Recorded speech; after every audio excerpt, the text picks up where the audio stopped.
Hawa se tient dans la cuisine, s'affairant à préparer le dîner. Elle est une femme de 28 ans, d'une beauté naturelle et d'une force tranquille, mariée à moi depuis plus de 15 ans. Ensemble, nous avons une fille de 10 ans, Farima, une enfant joyeuse et intelligente qui remplit notre foyer de rires et de curiosité. Hawa, malgré les hauts et les bas de la vie, veille toujours à maintenir un foyer chaleureux et aimant. Ce soir-là, je rentre à la maison avec une lourdeur dans le cœur. Et je sens une vague de culpabilité m'envahir. Lorsque le dîner est prêt, nous nous asseyons à la table. Farima étant déjà couchée après une journée bien remplie. Je cherche les mots justes. Hawa, j'ai quelque chose à te dire, commençai-je, ma voix tremblante d'émotion. Hawa sait que quelque chose me trouble, mais elle attend patiemment que je parle. Finalement, je prends une profonde inspiration et lâche la bombe. Je veux divorcer, dis-je. Hawa, au lieu de la colère ou de l'indignation, c'est une tristesse profonde qui émane d'elle. Pourquoi demande-t-elle doucement, ses yeux cherchant une réponse dans les miens. Je baisse les yeux, incapable de soutenir son regard.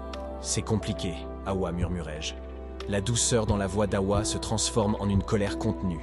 Tu n'es pas un homme, crie-t-elle, les larmes de rage et de douleur perlant dans ses yeux. Je sens le poids de ces mots et me lève pour rejoindre ma chambre.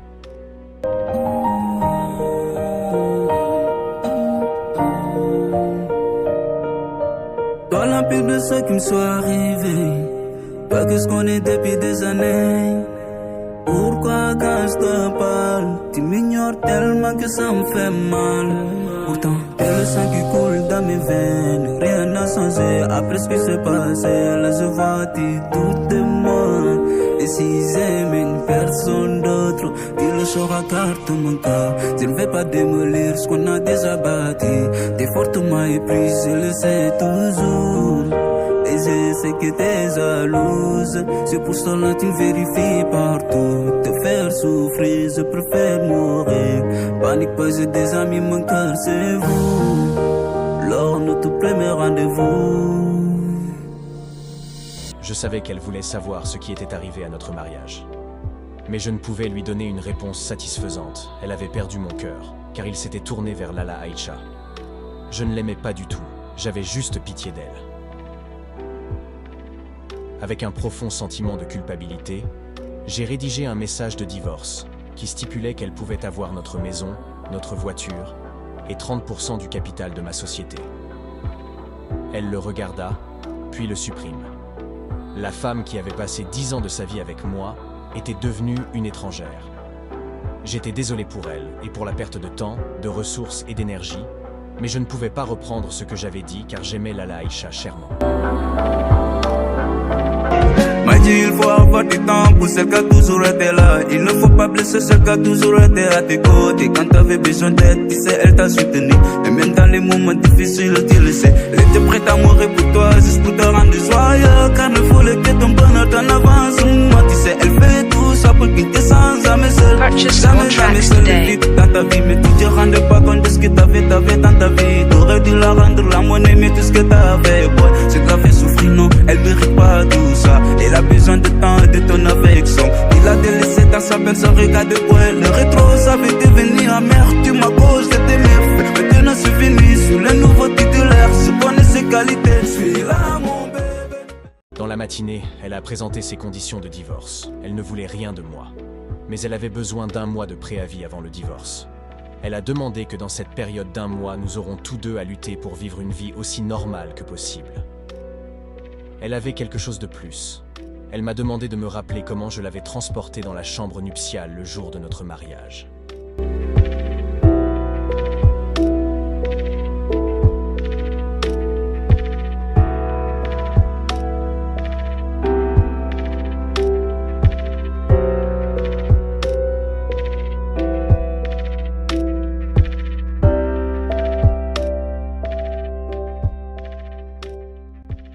Elle a demandé que tous les jours, pendant la durée du mois, je l'emmène hors de notre chambre, à la porte chaque matin.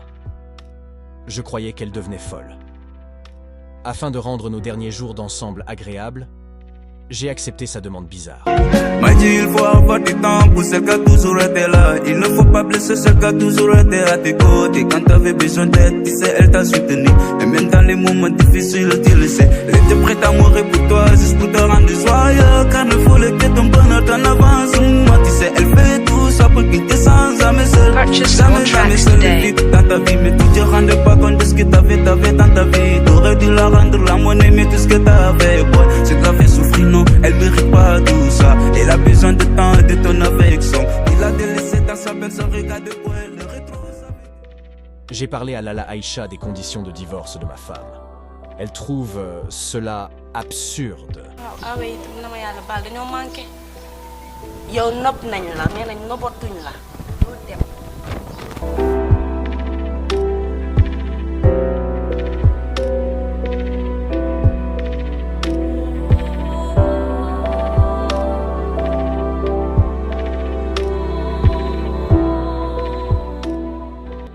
Quand je l'ai porté le premier jour, nous avons tous deux paru maladroits.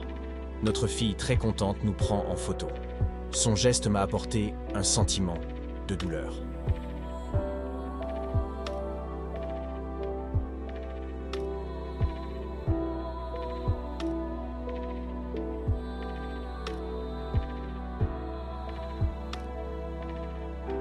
À la porte, elle me demande doucement: ne dis rien à notre fille au sujet du divorce.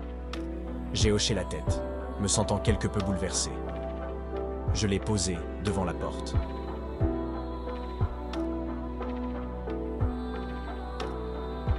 Elle est allée à attendre le bus pour aller au travail. Le deuxième jour, nous l'avons fait beaucoup plus facilement. Elle se pencha sur ma poitrine. Je pouvais sentir le parfum de son chemisier. J'ai réalisé que je n'avais pas regardé cette femme attentivement pendant une longue période. J'ai réalisé qu'elle n'était pas jeune non plus. Il y avait des fines rides sur son visage. Ses cheveux grisonnaient. Notre mariage avait fait des ravages sur elle. Pendant une minute, je me suis demandé ce que j'avais fait d'elle. Le quatrième jour, quand je l'ai soulevée, j'ai senti au retour un sentiment d'intimité. Ce fut la femme qui avait donné 10 ans de sa vie pour moi. Le cinquième jour et le sixième, j'ai compris que notre sentiment d'intimité renouée était croissant.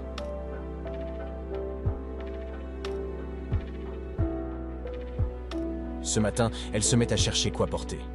Elle essaye pas mal quelques robes, mais ne peut pas trouver une qui la convienne. Puis elle soupire. Soudain, je réalise qu'elle a tellement maigri, c'est la raison pour laquelle je pouvais la porter plus facilement. Tout à coup, cela m'a frappé. Elle a enduré tant de douleur et d'amertume dans son cœur. Notre fille vient en ce moment et dit « Papa, il est temps de porter maman. » Ma femme fait un geste à notre fille de venir plus près et la serre étroitement.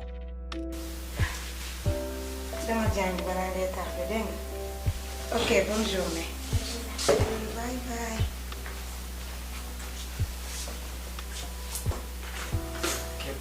Ah, pareil là. Bye bye. Bonne journée.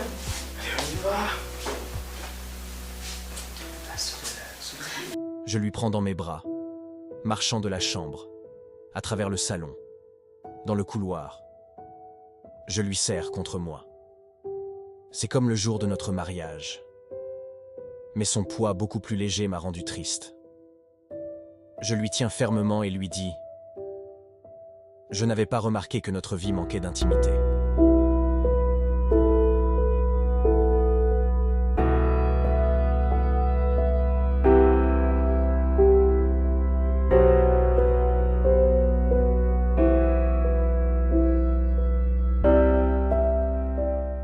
J'ai convoqué Lala Aïcha au restaurant pour lui dire: je veux plus divorcer.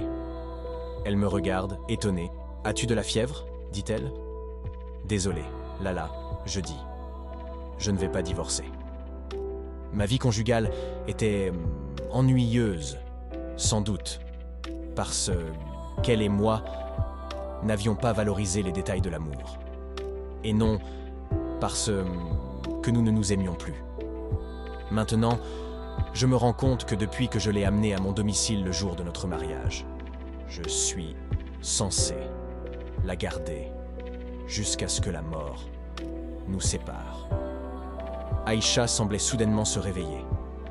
Elle m'a versé de l'eau puis se bat.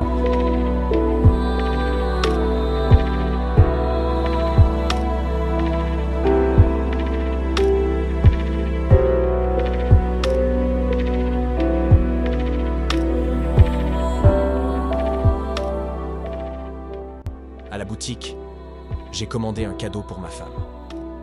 Le vendeur m'a demandé ce qu'elle pouvait écrire sur la carte. J'ai souri et j'ai écrit « Je te porterai chaque matin jusqu'à ce que la mort nous sépare. »